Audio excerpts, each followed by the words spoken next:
The Game of Power. Lesson 1. Part 2. The Art of Elevating the Master. To master power, you must master people. And to master people, you must learn one of the most delicate maneuvers in the game: how to shine without casting a shadow on those above you. There once lived a man whose brilliance opened the heavens themselves. Galileo Galilei, an astronomer, mathematician, and innovator whose work would reshape humanity's understanding of the cosmos. But like many men of genius, Galileo lived in a world where knowledge alone wasn't enough. He needed patrons, wealthy rulers who would fund his work, support his reputation, and protect him from obscurity. In his early days, Galileo approached these rulers with humility. He would offer inventions as gifts, dedicating books and instruments to various dukes and noblemen. But no matter how impressive the discovery, the rewards were always the same: polite gratitude, symbolic gestures, and occasional tokens of appreciation. Rarely did he receive the financial security he desperately needed. Then came a moment of clarity. In 1610, Galileo observed something extraordinary through his telescope: 4 moons orbiting Jupiter.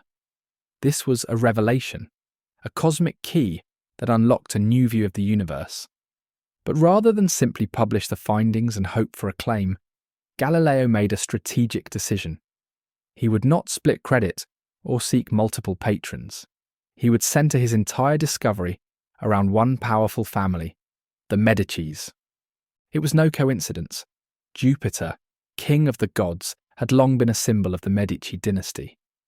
Galileo saw an opportunity, not just to share knowledge, but to elevate his patrons to the realm of divine symbolism. He aligned the moons with the Medici brothers and portrayed them as celestial bodies revolving around Jupiter, just as the sons of Cosimo the Firm orbited the glory of their lineage. He wasn't just giving them a discovery, he gave them myth, legacy, and immortality. He commissioned emblems, wrote dedications, and presented the moons as heavenly proof of the Medici's ordained greatness. The response? Instant reward. Cosimo II appointed Galileo as his court philosopher and mathematician, an official position with a generous salary. Galileo, once a beggar of patronage, had become a valued figure within one of the most powerful dynasties in Europe, not because he outshone the Medicis, but because he made them shine brighter. This is the subtle genius behind the observance of power. It's not about suppressing your intelligence or hiding your gifts. It's about learning how to present those gifts in a way that reinforces the authority of those above you. Make them feel elevated by your success, not threatened by it. Even the most brilliant rulers are still human. They hunger for recognition, they guard their reputations, and they often measure their worth through the reflection they see in others. If your talents make them feel smaller, if your presence makes them doubt their own radiance, you become a danger. Throughout history, countless individuals have fallen, not because they were unworthy, but because they forgot this principle. The master must never feel eclipsed. When your brilliance becomes a mirror that magnifies his greatness, you win his protection and his praise. But when your brilliance becomes a spotlight that exposes his flaws, your fall is only a matter of time. And it's not just about kings and queens.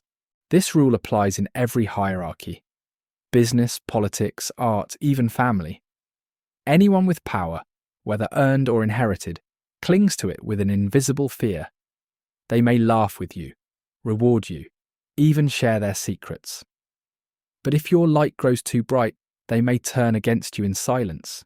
They'll never admit it. Instead, they'll find reasons. You've changed, you've become arrogant, you're not a good fit anymore. But the truth, you made them feel replaceable. So how do you use this knowledge? You learn the language of subtlety. If you are more intelligent than your superior, let him be your teacher. Ask questions you already know the answers to. Make mistakes that invite his guidance. If you're more creative, let your ideas be traced back to his inspiration. If you're funnier, laugh at his jokes first. Let him feel like the source of all things exceptional, even if you're the one creating them. This is not submission. It's strategy. It's the long game. Even nature shows us this truth. In the sky there can only be one sun. The other stars, brilliant though they are, shine in the background, never daring to compete in the same light. The sun must rule, alone. If you try to compete with that sun, you will be burned. But if you align with it, if you become the reason it shines more brightly, you will rise with it. But the danger doesn't end there. Sometimes you don't mean to outshine anyone. You simply are gifted. Your charm is natural. Your beauty effortless. Your intelligence impossible to hide. This too can be your undoing, because envy needs no invitation. Cesare Borgia, the powerful and ruthless figure of Renaissance Italy, once welcomed a young prince named Astorre Manfredi. The boy was radiant with charisma and beloved by his people. Borgia let him live peacefully for a short while until jealousy took root. Manfredi was later imprisoned and drowned, not for treason, not for defiance, but for being too dazzling, too admired, too young and promising. Insecurity breeds cruelty, and those at the top, if they feel even slightly threatened, will destroy what they cannot overshadow. Another tale from Japan reminds us how quickly favour turns to fury. Sen no Rikyu, a humble tea master who became the favourite of Emperor Hideyoshi, believed he had earned his position through his artistry. And perhaps he had. But when he placed a statue of himself in a temple, dressed as nobility, in sandals reserved for the elite, he crossed a line. He forgot that his power was not his own. It had been borrowed, and the moment he behaved as if he had risen above his place, he was ordered to die by the same hand that once lifted him up. What's the lesson? Never take your position for granted. The closer you get to power, the more dangerous the game becomes. One misstep, one careless show of pride, and you can lose everything. But if you can master the balance, if you can walk with power while reflecting it upward, you become untouchable. Play the fool if you must. Let your ideas appear to come from others. Praise your superiors publicly and often. Give them the illusion of brilliance. In doing so, you build a fortress of loyalty around yourself. You gain protection through reverence. And when the time is right, when the master weakens, you'll be in position to rise not by force but by design. Remember, it's not about hiding your greatness, it's about disguising it until the right moment. Let others shine first. Let them enjoy their moment. Help them feel eternal. And one day, when their light begins to dim, yours will still be burning. Steady, patient, unstoppable. That is the art. That is the mastery.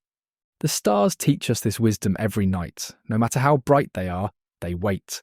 They do not compete with the sun. They shine quietly. And in that quiet, they endure. This is the second part of Lesson 1 in the Game of Power. End of script.